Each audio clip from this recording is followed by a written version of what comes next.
CD. It's gonna be 5 at the door. All right. All right, you're good. You go inside.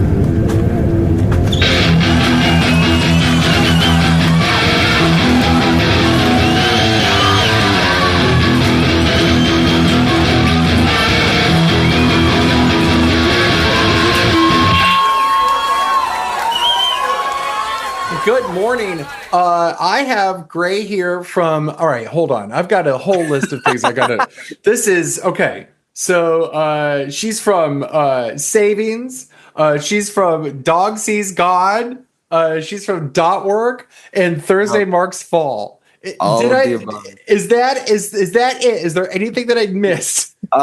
If you want to, I mean, there's like one more, but I do like. There's a stupid metalcore band that me and my friend do for fun. That's called Offerer, but that's like the least of my concerns. And also Offerer. God damn. Okay, so you're kind of this DIY and you are pretty intertwined, I would say. You've been posting your little noodly twinkly stuff for I don't know how long.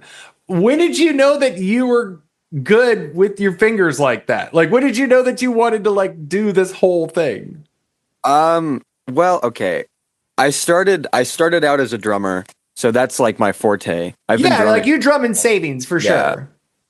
I guess it was like a week before the pandemic hit. Like the pandemic hit when I was 13 and I was turning 14 like a week later, and my older sister had a guitar and I was learning bass at the time, and my bass was like broken or something. There was something wrong with it. So I kind of just took her guitar and was like, you know what, fuck it. And I started teaching myself shit there, and yeah, so I don't know. I got real into. I've always been like into emo, into math rock and shit like that. Yeah. So a lot of my background is like learning the more complicated stuff. So I guess that's what started it all. Would you say that like now with you teaching yourself, did you have any prior musical experience? Like, were you a theory guy? Like anything like that? Were you just like, hey, check out this, there's kind of something pure about coming into it with nothing. Yeah, definitely.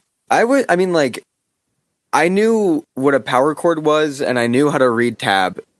Sure. That's pretty much the extent of the knowledge that I had when I picked up a guitar. Okay, that's fucking sick. Well, like, what were you listening to around then anyways? Oh my God. So 13, so much prog metal. An ungodly amount of prog metal. Like Periphery? Yeah, like my favorite band still to this day, Haken, Between the Buried and Me. Perfect.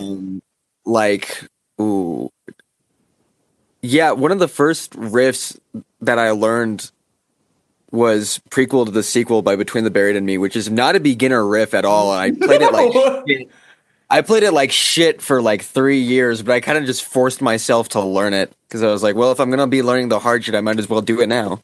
I like the concept of just like most people like, when they learn something, they don't just, they go for the small hill, then the larger hill, then the small mountain, and then the larger mountain. And you're just like, you went straight for Everest where like, I mean, Between the Buried and Me is like one of the most complicated, like, Alaska is still like such a formative record for me, even. Oh, yeah. Like, so having like, I love she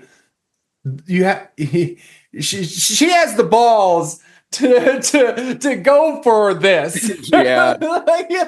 like that's so crazy to have like kind of dived into that.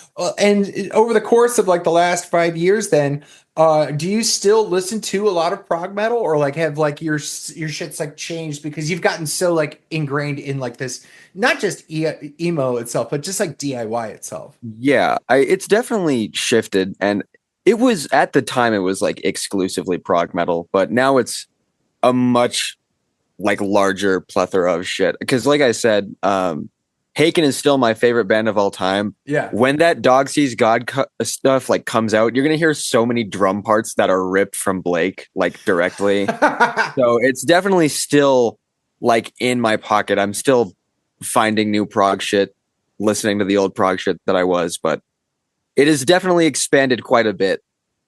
That's fucking sick. So like you were listening to a lot of stuff that you just posted your 2024 records that what do you say is like the one of some of the best stuff you listened to last year that you think will carry over into this year? Okay. Definitely that Combat record. That definitely It's that so Combat good. record. Like that was actually that surprised, and I'm not like this is gonna sound like mean, but it surprised the fuck out of me when Stay like the single Stay Golden came out, and it was like the best goddamn thing I'd ever heard in my life. And then the Yeah. album came out and it was just perfect. Yeah, there's 'Cause- something about it where it's just like there's more.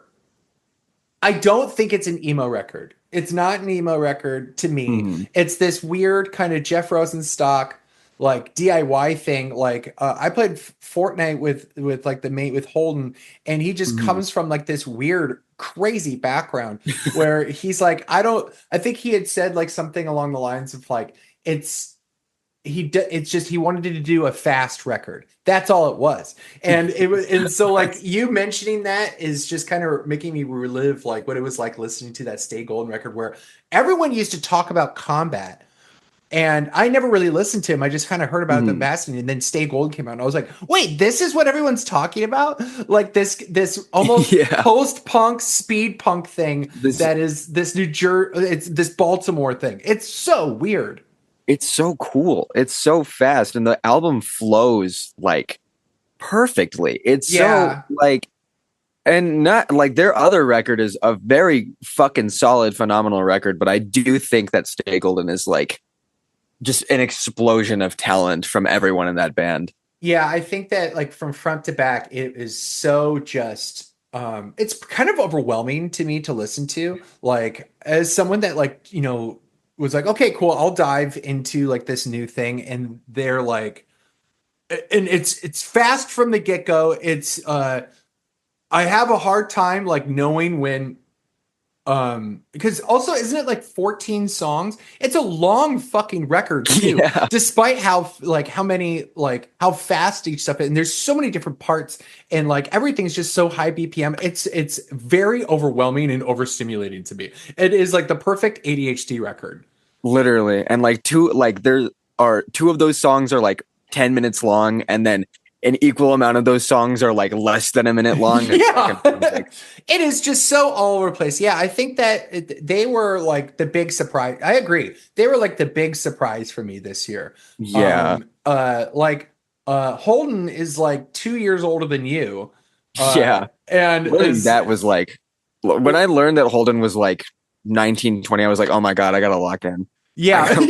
Shut up. You're in 4 bands. You're fine. Like it's Holden is just a remarkable human being. One of the nicest people I've talked to, and a huge fucking nerd. I love that post he did about like all the comics that he was getting on tour where it was Sick. It was just really, really cool. They're just like big fucking nerds making big nerd music, like big, fast, weird shit. It's just awesome. Fuck yes. That's the best. That's the best way to do it. But like, so when did you I would say that like the first time hearing about you is through Savings. So how did you like the Savings thing is kind of this remarkable thing because in the beginning of like my TikTok days, I remember coming across like the lead singer getting ready in the morning. Sam getting ready in the morning and being just the small beanie guy. I remember just being like, this guy fucking rocks. Like, who's this guy? And then him posting some shit. Shout out Sam. Shout out Sam, my goat. I love him. I love him to death. It was and then it was kind of I didn't put the two and two and get together for quite some time where like you and I started engaging on Twitter, and then like I saw Savings in your bio, and I was like, wait. This is the drummer of Savings. This is like so sick. How did y'all meet? How did y'all are y'all just fucking buds and just started this whole thing? Yeah, well, I'm fairly new. I joined Savings in technically March, officially in like August. Okay, cool. So the guitar player Dawson I've known since I was like 12 years old. Like we were in the same School of Rock group together Cute. when I was like taking lessons there. So we've been jamming like for 6 or 7 years, Dawson and I have, and they were in a situation where they needed a new drummer earlier this year, and Dawson was the first person I called. And he was like, yo, are you willing to fill in on these next few like batch of shows? And I was like, yeah, sure, why not? And then all of a sudden I went to Arizona with them. I went to Denver with them. We went on that little like week-long run in the beginning of August. And now, holy shit. Yeah. Now next month I will be recording a fucking EP with them. So that's crazy. Oh shit. How many songs are y'all doing? I think it's probably going to be 5 or 6. Okay, we're cool, y'all are not doing like the LP thing. Y'all are just like doing just a bunch of EPs. More or less. I think what Sam wants to do is he doesn't want to release an album until we're on a label, which I understand. Sure. So we're kind of just trying to like keep the ball rolling until we can like get a good momentum and hit a point where like labels want us. And we've been as far as I'm concerned, we've been in contact with a few for a little while, but yeah, that's kind of fascinating to think that like, you know, Savings from outside looking in looks like a label band. But y'all are you're like, I had no idea y'all were unsigned. That's actually that's more of a bigger surprise to me than Combat is. That's really, really weird. Because y'all, maybe it's just the concept of like maybe TikTok isn't real life, Twitter isn't real life, all those things aren't real life. But outside looking in, like that band, the way that everything sounds, the amount of plays that you get, there should be eyes on y'all, and like that's very weird. Yeah, I mean it is what it is, and I think this is unfortunately something that I found out just being where we're from, but like Albuquerque doesn't usually get a lot of bigger eyes. Like it's harder to come out of a town that's not as recognized as like a bigger music scene like Albuquerque is. Sure. Okay. How far is it away from Phoenix? Not very. It's like a 6-hour drive.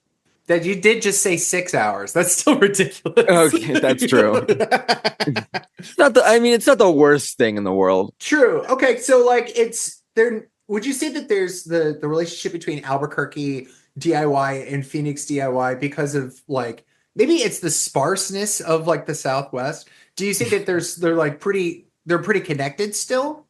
Yeah, definitely. Like El Paso, Albuquerque, and Phoenix are kind of like a really tight-knit kind of environment, because I have a fuck ton of homies in Phoenix just because like that's next door, you know. Yeah, totally. It's gang. 6 hours is next door. God damn. Yeah, that's crazy. And Albuquerque is kind of really the only place in New Mexico that has like an alive scene. Like Santa Fe has bands. Farmington has bands, but like if those bands want to play like packed shows, they drive to Albuquerque. Sure.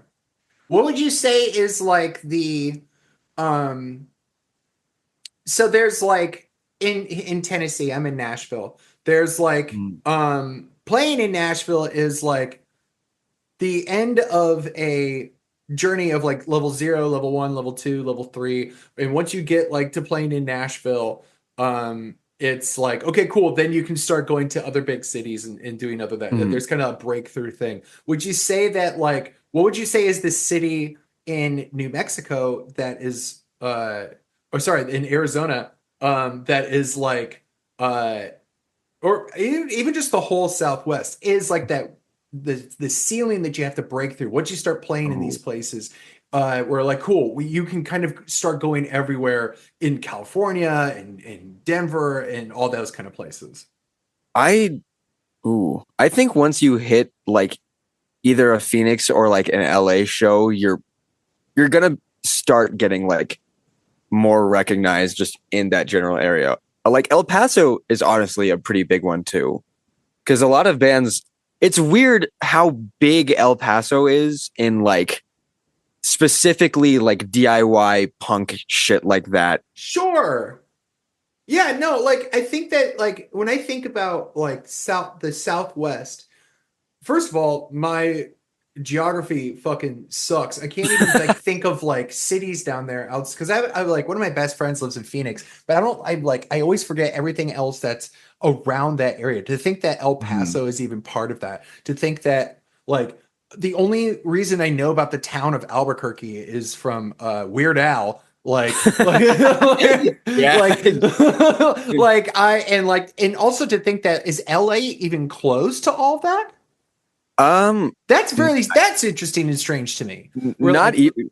Yeah, when we were on that week long run we did, the drive from Phoenix to LA was like 10 hours. Okay, but that's still part of a tour. That's still within reason tour distance. Yeah. So it's like within reason, but it's still like you're not going from like LA to Albuquerque like straight through, you know what I mean? Like we had to take that day off. Mm-hmm. But it's I don't know if like California is like the Southwest emo thing, but it's grouped in. That's very interesting to think about it that way. And I think the Southwest emo thing. I always forget the name of that Slow Joy. Slow Joy. I think Slow Joy coined that, like, which is really really funny. I'm not sure where homie's based out of, but again, that whole shit's like incredible, and he's an amazing musician. He's from here. He's from New Mexico. He's from New Mexico. Yeah. Okay, he's from New Mexico, and now he lives in Texas. I'm pretty sure. But yeah, that makes sense. That guy's chill as hell. I love that shit. I think that I think the Southwest emo thing. I think that the stuff that y'all are doing and like the spaces that y'all are in. I think you're right. I think it's completely underrated. And like including the concept of El Paso, I think that there was like a couple of I think there was like some issue with like free throw. A bunch of people were like like I think there was this whole thing people were like they had to miss the El Paso show and everyone was like, fuck you never come to El Paso. And like that was a fucking bummer to see like the community like again, everyone can get their feelings hurt. And like I love I think Connor Shack always posts, just to let you know, every time that we don't come to your city, it's because we fucking hate you. Yeah, exactly.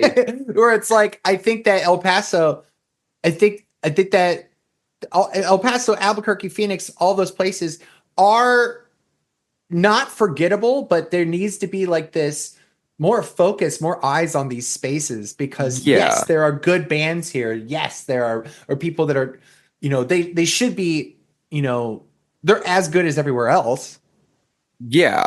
There's a lot of heart in all of these places. We Thursday we had the pleasure of playing with, I don't know if you know fucking Ginger Bee. No. They're like this electronic kind of like scramsy screamo band. It's like an internet band. They're fucking sick. They are the coolest, like one of the coolest screamo bands doing that shit right now. And we hopped on a show with them at one of the bigger DIY venues here.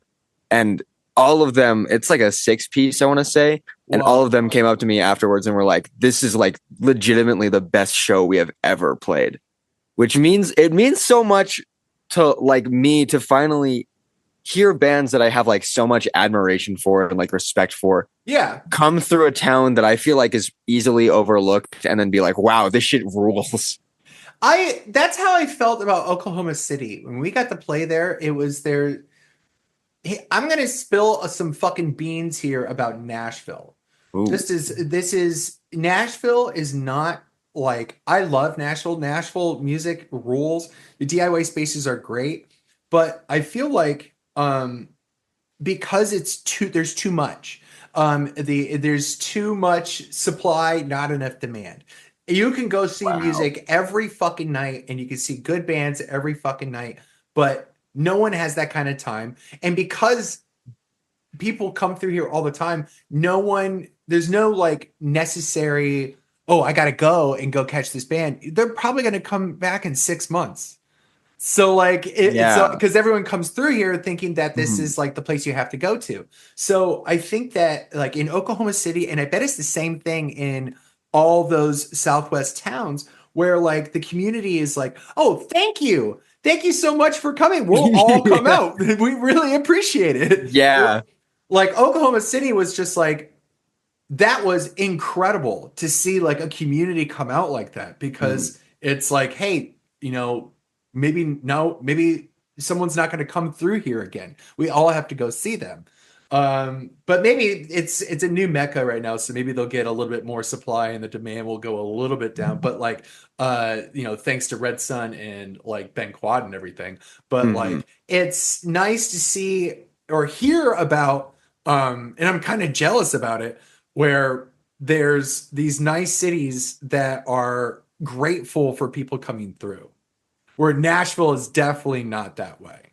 Oh, damn. Like I felt bad like when I was again Holden. I think he told us that like when they came through Nashville, I couldn't make it. And when I was talking with him, he was like, "Yeah, Nashville was like one of the lowest attendance shows on their whole Damn. tour." And I'm Damn. like, that makes so much. Like, I was like, I could have told you that. I knew it was going to happen. Like, I feel bad. Like, it's really, really hard to get people out in Nashville because there's no real incentive to go because you Mhm. could just go tomorrow to something else that's equally as good. Damn. It Yeah, sucks. that does suck. That is really. See, we only like I feel like not even in Albuquerque because when all the bands come together, like there are bands that regularly run through here all the time, Yeah. but people aren't missing that. You know what I mean? Like people will if there's I don't know if you know Lie, the hardcore band from Texas, but they're No, I here. don't. No, I have a recording of this. I'm going to listen to all this stuff that you mentioned because I'm like, I'm 30. I'm about to turn 37. So, like, you know about stuff that I'll never know. I'm tapped in, dude. I spend so much of my time just looking for shit, but like Lie is they're from Texas and they're through here pretty often and they sell out like one of the hardcore venues here, like the more prominent punk venues here, like every single time. Just really nice to see. And sometimes it's really hit or miss. Like I get scared when this is okay. I'm gonna admit that I get scared sometimes when we're like playing with a touring band and it's on like a Tuesday night Oh, dog. I know exactly what you're about to fucking go through. and because like I know that if this specific night is a bad draw, then these people that we're playing with probably are not going to come back for like 5, 6 years at the least. Yeah. But when it is a good draw, it is through the fucking roof. Yeah. Because I remember Abba came through with Dikembe hmm on Oh, that that's little crazy run. that they were together. That's right. Yeah, crazy tour, insane lineup. Not a lot of people at that show for some Yeah. fucking reason. And then they came back with Anorak and blew the fuck up. Like the same venue, that place blew the fuck up. That's So it so really just, strange. Because, yeah, like, Anorak, I learned about this year, and I'm like, their draw just must be just insane. Like, I that's guess. crazy. Yeah, like they are. Oh, that is an insanely good live band, and they're so kind. Yeah, I listened to them and I love what they're doing, but it was more I think that it's more interesting seeing how people only talked about the live show. They were like, "This is the best live show I've ever seen. This. Oh my God, these Interact Live is the fucking best." I was like, "I need to. What the fuck is going on here? I need to see these guys live. I've never. That's the one of the few bands where I'm like, okay, fine. Where can I travel to see them the next time they come through?" Japan. Yeah, I know. Fucking yeah. Maybe they'll come back to the States in like 3 years. I Um, hope. but it's I think that just The touring thing is wild. DIY is just in a really cool state. There's a couple. One of the weird things about Nashville is that have you been on Threads ever? Have you, like the fucking Instagram, the Facebook thing? I was on it when it like first started, and then I Yeah. deleted it after like a week. So like I get because I'm in Nashville, I get Threads is weird because it's kind of like a LinkedIn now. People are just trying to sell themselves because no one really knows what to do with Threads. Threads is like so identityless. People just don't know what to do. But there's a couple of people that I follow that are like songwriters. I like a lot of the Mhm. songwriters here in Nashville because I think their lives are interesting. I don't care really about the songs that they write. I just want to know what like that life is like. And there's a couple of guys that were talking about how in this space of music that things are going to get back in a like culturally you're going to have like everything's kind of dead that like in like and they didn't really know like what the state of pop music was or the state of like uh basically of like what the future of music at their level was. And I just don't think people are looking, and I think that maybe this is just changing for me, and I think that people are finally starting to notice that DIY is like this bubble that is getting bigger and bigger and bigger. In the last like 2 or 3 years, it's like seeing Bang Quad like signed to bigger and bigger places, and like everyone's rising to a state of like we're I think it's about to burst again. I think that this is like DIY is going to be like this new thing that Mhm. people are fully obsessed with that's going to break some. I mean, I would say that like if TRL was around right now, like Ben Quad would have been on TRL. Like Oh that's my how God, I yeah. think I think that or they would have been on like there's a not an MTV it was called it was another kind of show or channel that was like on that there's I just think that everything's about to blow up again. And I like in the age of like the late 2000s emo scene where everything was like talking about emo as if it was like pop music. I think Mhm. that DIY it's going to be the same thing but for DIY bands like That would be soon. so sick. It Oh, just feels like it's so close. I definitely feel that. I've been like ever since I like joined this little space, this little community. I've just like I haven't been around too long, but I've watched it like get bigger and bigger and bigger. And if you like, it got to a point where like people that I know in real life that aren't like in the community know about bands outside of the community. Like someone In one that, million percent, it's like it's yeah, happening. It's spreading in a way that it's like I think it's boiling over into like people's normal spaces, and it's like yeah. holy shit! I think it's like working. Whatever is happening. Someone I went to high school with who I like never talked to ever, like posted a "Hey, I love you" song on one like their story, and I was like, "What the fuck? Like, Like, how how do did you? you know? How? Who is telling you this? Like, how are you? That was our secret. How did you know? Who told you? Literally, who told you this? Where are you finding this? Yeah. And it's a remarkable exciting time. I think 2025 is like I think this is why I wanted like you to be one of the first people that I talked to this year because you get to be one of the you've got to see this and be a part of it and Mhm. you know you're so young and like you have your whole life ahead of you and you're in so many exciting cool projects like Mhm. it's I think that your year is going to be insane. I think DIY's year is going to be insane. I Like, hope. I'm keeping my hopes very high because there's a lot of cool shit that's gonna happen. I what do you think is like going to be like the 2025 thing for not necessarily just for you, but for like what do you think is like going to be the big stuff that's going to happen this year? big. Oh, um, I think that Fochella's probably gonna pop off Hmm. because it's gonna. I'm pretty sure it's gonna be the last one at Howard's. Yeah, I'm for sure. hoping that Excellency also goes off. Yeah, That's gonna be fucking huge. Dude, the PNWK takeover is like also something else. Yeah, that like the way they are just swooping in like right now at a perfect time. They're gonna house some like insanely fucking good bands this year, and I know that Awa LP1 is gonna blow the fuck up. I know that Michael Sarah Palin LP1 is gonna be. Oh, I'm trying to get someone to send me that. I know that like as soon as I saw the tweet, I was like, how the fuck do I get that? How do I get this? It's a heist. I'll have a digital heist. I'm getting a team together. A team of hackers. Yeah. I think that I think this year is going to be really, really crazy. Like I know everyone's been cooking.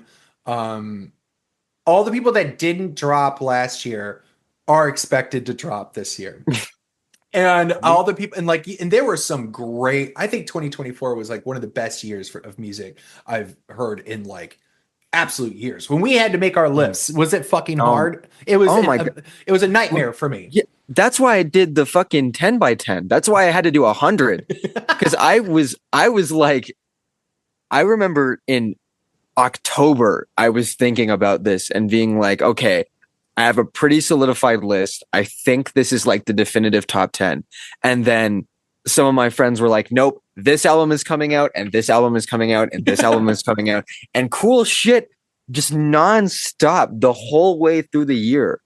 Which like, and I've never been as tapped into like music and like online music communities as I have been this year. But this was the first time that I, as someone who's been like really into this shit, has just been overwhelmed with the amount of unbelievably phenomenal music coming out. Yeah, and like people are coming out of the woodworks like and starting new stuff. Like I'm so excited we're gonna get 365 DIY from Willigan. Like it's gonna be like an incredible I'm so excited again because Will is not only a good friend of mine, but I think he's just like DIY's best friend. Like it's so cool. Such a good face. It's good for it. I'm glad it's Will. That's how I see it. I'm glad it's Will. Yeah, I'm glad it's Will. That guy is honestly, he was one of the first people in like DIY that I was interacting with. And I remember the first time that I came across his page, I was like, this guy has got to be like a bot or something. Cause there's no way anyone on the planet is just this like good at being such a community member. Yeah, you know I was like, this guy's scheduling his posts. This guy comes from a marketing background. Like this guy's using software to like do this whole thing. But then you look at his followers and people are talking. This isn't like he's following a lot. Like you see those like bots where they're like, hey, they're following 28,000 people, but they only have 700 followers. You're like, wait, this guy has more followers than he's following. Okay, this guy might be real. Let's let him cook. This is the real deal. And then oh my God, Mollify is so peak too when that shit dropped. I think that was the record where I realized that it's not DIY emo anymore. It's DIY. Where it's just like he wanted to do something that is like so new, and I think that like the production level. I mean, this is someone that cares. Yeah, there's so much heart into that project, and the production on everything that they do, like that project as a whole, is it's such a huge inspiration for specifically the dot work stuff. Because if I'm going to be doing all that shit myself, then I want to make it sound as fucking cool as that does. You know what I mean? Totally. Where it's like, listen, I will climb that mountain to like make the production as best as it fucking can possibly be. Yeah, and it's so creatively like, oh my God, it's just such a creative way of like putting an album together. Yeah. Where it's seamless. I had a hard time figuring out when this record started and ended. That is, where it's like, okay, fine. Fuck you, man. How many times have I listed this record? I have no idea. Why is this record 8 hours long? Yeah. So I want to play a song. And listen, you have time to fucking think about it because you have quite a background of stuff that you've released. So, so what song can I play that is, something you're a part of, whether you're drumming, play guitar, I don't give a shit. I want to play something of yours. Oh my God. Okay. I know. Take your time. I'll put some like little background, like some music of like being like do do do do. The Jeopardy music. Yeah, dude. Oh fuck me. Wisteria by Thursday Marks Fall. I think that's the one I'm gonna go with. Okay, cool. Listen, the Thursday Marks Fall stuff is great, and like I feel bad that I think were y'all gonna do the thing with DIY Isekai. I'm trying to think if you guys wanted to. Not all of that shit fell all the way through. There's no way it was gonna happen. Everyone was too fucking busy. And like I think we'll try later. But like that was like, the Thursday Marks Fall project is fucking killer. So like I love this song. So here is Wisteria by Thursday Marks Fall.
Wisteria by Thursday Marks Fall.